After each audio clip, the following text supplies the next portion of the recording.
اعوذ باللہ من الشیطان الرجیم، بسم اللہ الرحمن الرحیم۔ پہلی شعبان کے دن کا بہترین عمل۔ حضرت امام جعفر صادق علیہ السلام سے روایت ہے کہ یکم شعبان کا روزہ رکھنے والے کے لیے جنت واجب ہے، اس لیے کہ روزہ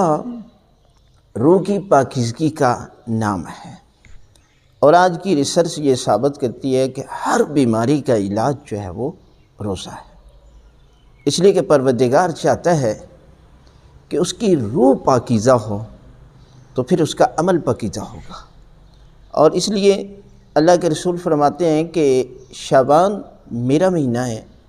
اور ماہ رمضان اللہ کا مہینہ ہے، اور اللہ تک پہنچنے کے لیے اللہ کے رسول کا وسیلہ چاہیے، اور اس لیے اللہ کے رسول چاہتے ہیں کہ تمہاری شعبان میں طہارت ہو جائے،